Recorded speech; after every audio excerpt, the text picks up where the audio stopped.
Dah Ramadan, sebulan berpuasa. Ewa. Menunai rukun Islam ketiga. Amboi. Puasa menahan lapar dahaga, jagalah juga mulut dan mata. Ya, makan ketupat dengan lodeh. Sedapnya. Banyak santan, berbuih-buih. Sudah. Berbuka puasa, jangan terlebih. Hmm. Nanti tak larat, pergi terawih. Betul tu. Satu lagi. Ada satu lagi. Okey. Borak Tengah Lapar musim ketiga. Aha. Hari 16 kita berpuasa. Solat tarawih, tajuk bicara. Jangan tinggalkan, kerjakanlah bersama. Yeay! Assalamualaikum warahmatullahi wabarakatuh. Alhamdulillah, kembali lagi kita untuk Borak Tengah Lapar. Hari ini episod yang ke-16. Kita masih bersama dengan PU, Dr. Taha dan juga Dewa Arteh untuk hari ini. Dan seperti biasa, anda boleh dengarkan Borak Tengah Lapar di KLFM dan juga eksklusif di RTM Klik bermula pukul 3.40 petang hingga pukul 4.14 petang. Ya, KLFM rentak Interaktif Kota. Ya. 97.2 FM. Baik, Dewa dan juga Dr. T nak tanya dah sepanjang dah 16 hari kita berpuasa ni kan. Ada tak doktor ataupun Dewa ajak keluarga berbuka puasa sama-sama kat rumah? Mesti. Dewa dulu, Dewa. Dewa. Itu dah jadi memang tiap-tiap tahun akan ada berlaku macam tu. okey. Kita sama-sama mak walaupun daripada Johor, ada adik-beradik saya yang daripada Johor juga. Okey. Dan juga kakak saya jauh-jauh kumpul satu tempat untuk berbuka puasa sama-sama. Memang tiap-tiap tahun akan ada. Memang ada. Kadang bukan family saya je. Okey. Maksud saudara mara sekali semua berkumpul sama-sama buka puasa. Cantik. Macam doktor pula? Macam saya, kita akan pergi di rumah mak lah kan. Rumah mak kita, kakak saya datang, abang saya datang, adik semua berkumpul. Dan kita sediakan masakan sama-sama kat rumah mak tu. Dia mengeratkan hubungan silaturahim kat bulan Ramadan ni. Baik. Tak apa. Habiskan doktor, habiskan. Apa tu doktor? Kita masuk. Apa tapi tu? Tapi paling best, ada sekali tu kita awal Ramadan tu kita berbuka puasa sama-sama di Mekah. Kita pernah plan macam tu sekali. Alhamdulillah. So semua pergi buat umrah, so buka Sambil alhamdulillah indahnya kan. Amin. Sebab kita pun dapat merasai juga ya Ya, Dewa ya, ya. betul. InsyaAllah. Amin. Baik, hari ini topik yang akan kita bicarakan iaitu mengenai solat tarawih era milenial. Jadi mungkin doktor boleh kongsikan sedikit, orang kata secara am lah kan, apa itu solat tarawih dan mengapa kita perlu menunaikannya. Kalau kita tengok kan, bila kita sebut bulan Ramadan, orang terbayang puasa. Tapi sebenarnya puasa itu adalah apa yang kita lakukan di bulan Ramadan pada waktu pagi. Apa yang kita nak buat pada waktu malam. Maka pada malam hari, Nabi SAW suruh kita solat sunat tarawih. Tadi satu kawan sebut kat saya tadi, tarawih ni maksudnya rehat. Ya benar, rehat. Okey. Dewa tahu tak, zaman Nabi SAW, masa Nabi solat tarawih, selepas cukup 10 rakaat, Nabi kadang-kadang akan berehat, makan, santai, baru sambung lagi 10. Ada kalanya Nabi tak semayang 20. Ada kalanya Nabi semayang kurang daripada 10, 8 dan sebagainya. Sebab tu kadang-kadang ada setengah surau pilih untuk solat 8. Masjid-masjid besar dia pilih untuk solat 20. Yang paling penting bukan angka, yang paling penting adalah ibadah di malam-malam Ramadan. So ibadah tu bertujuan untuk apa? Untuk kita mengisi waktu malam kita dengan mengingati Allah Subhanahu Wa Taala. Dan tarawih ni yang menariknya, ada satu doa yang Nabi SAW akan sentiasa baca selepas solat sunat tarawih. Apakah doa itu? Apakah? Bayar RM50. Bayar dulu.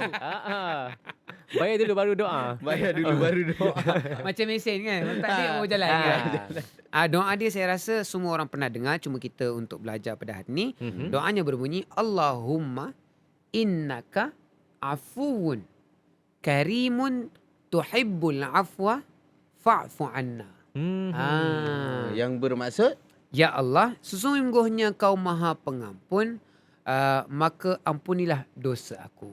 Cantik. Itu amalan yang terbaik untuk bulan Ramadan ni ya. Ya, Baik, betul. dan sebelum nak bersama doktor lagi nak tanya macam-macam lagi Dewa ni. Kita nak banyak bersama lagi Genji tu. Basker dulu macam biasa. Lagu bersama mereka Cintaku sampai ke Utopia. Jom kita bersama Genji Baskers. Kalau kau pernah sayang padaku. Dan kalau kau benar cinta, ucapkanlah janji setiamu. Kalau kau benar sungguh mau, semua milikku untukmu. Jiwa dan ragaku semuanya milikmu. Gelang emas permata, intan berlian juga bukan, gemerlap dunia bulan madu, aku pun tak minta. Asalkan kita dapat berdua, aku pun bahagia. Kemanapun kau pergi, ku kan ikut kamu walau ke ujung dunia. Jangankan gunung Fujiyaman, puncak Himalaya, ku ikut kamu. Jangankan ke Kamboja, ke Ethiopia, ku ikut kamu. Kalau memang kamu cinta aku, ke kutub utara, ku kan ikut kamu.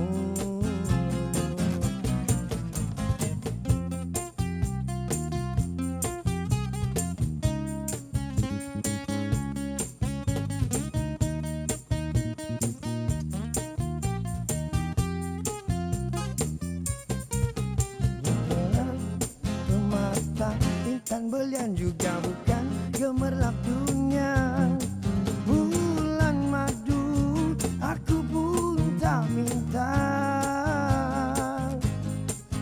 Asalkan kita dapat berdua, aku pun bahagia. Kemanapun kau pergi, ku kan ikut kamu walau ke ujung dunia. Jangankan gunung Fujiyama, puncak Himalaya, ku ikut kamu. Jangankan ke Kamboja, ke Ethiopia, ku ikut kamu. Kalau memang kamu cinta aku, ke kutub utara, ku kan ikut kamu. Jangan, jangan, jangan kau tinggalkan aku sayang. Jangan, jangan, jangan kau lupa janjimu. Jangan, jangan, jangan kau tinggalkan aku sayang. Jangan, jangan, jangan kau lupa janjimu.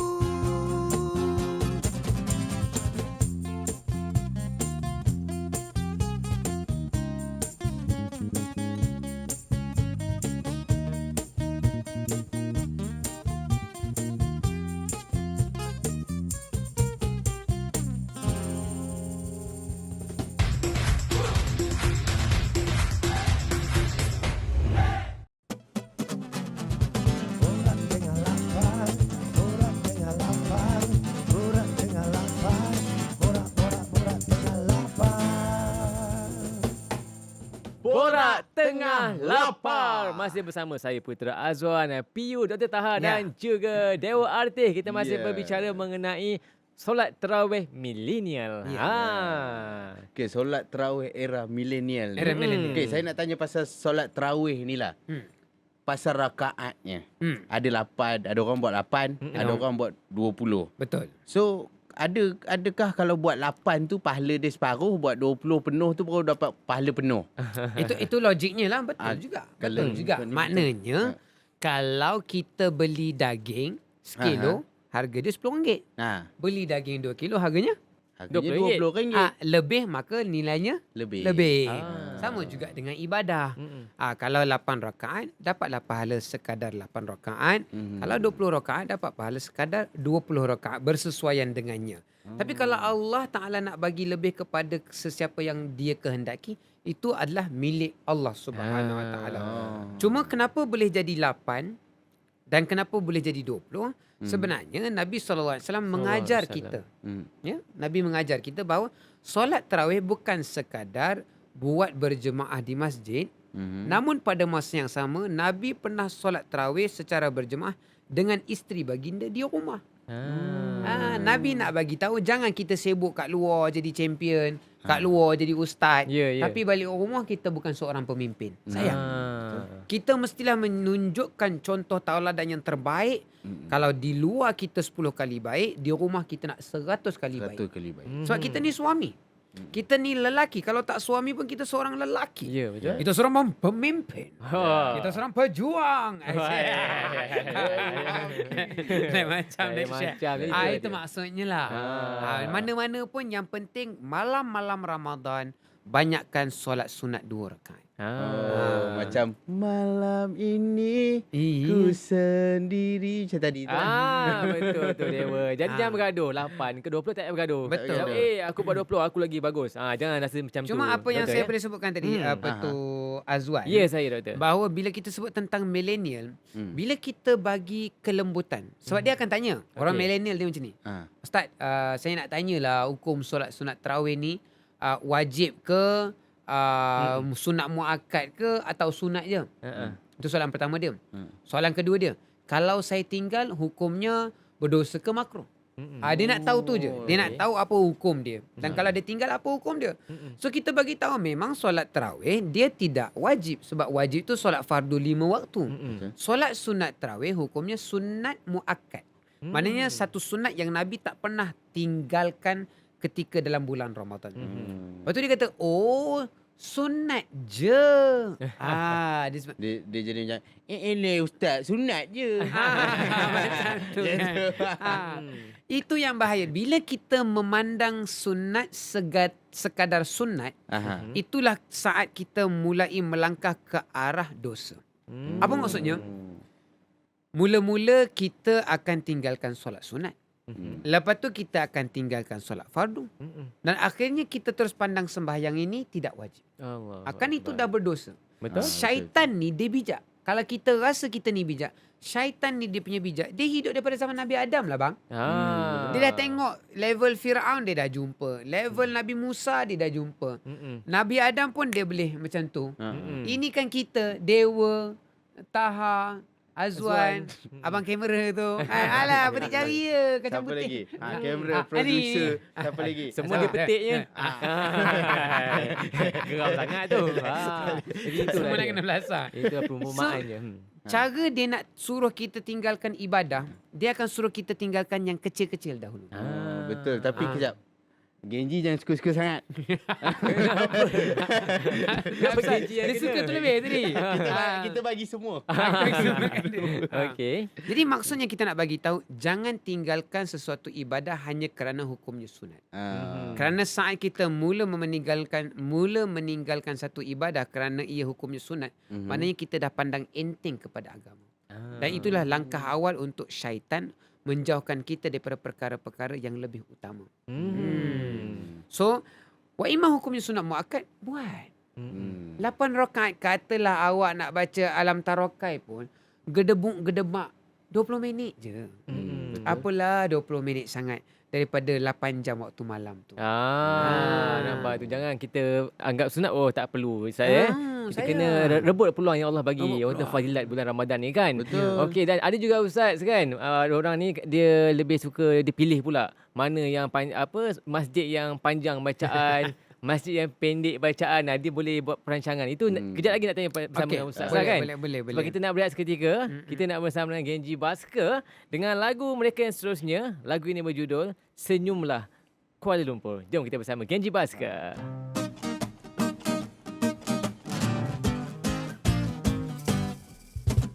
Kuala Lumpur, senyumanmu di pagi ini sungguh berarti, karena cinta bersemi lagi setelah kemarau panjang.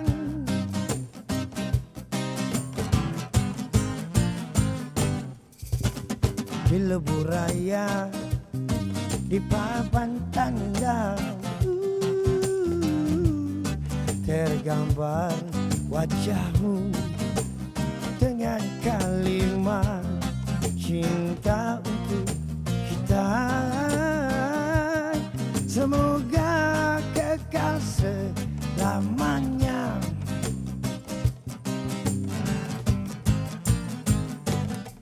Bila ku bisikan puisi cinta dan tugu peringatan negara, bagai tersenyum dalam diam bergembira,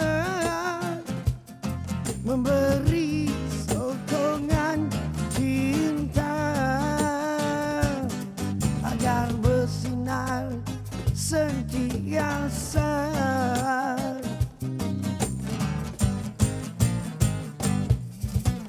Bergandeng tangan kita berdua,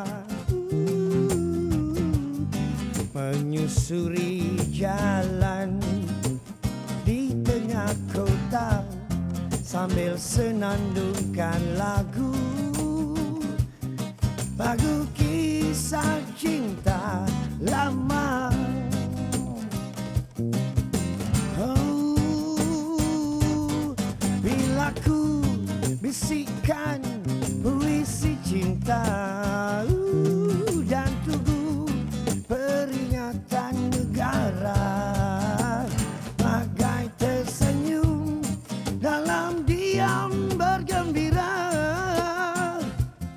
menanti sentuhan cinta agar bersinar sentiasa.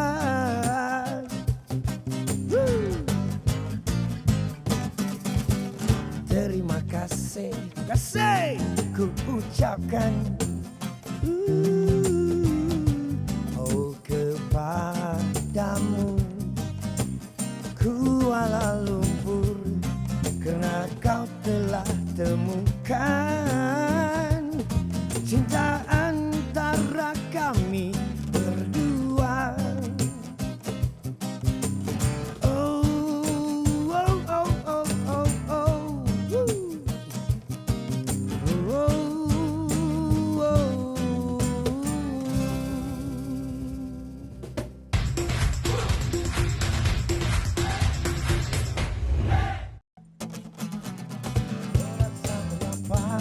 Murah tengah lapar, murah tengah lapar, murah tengah lapar.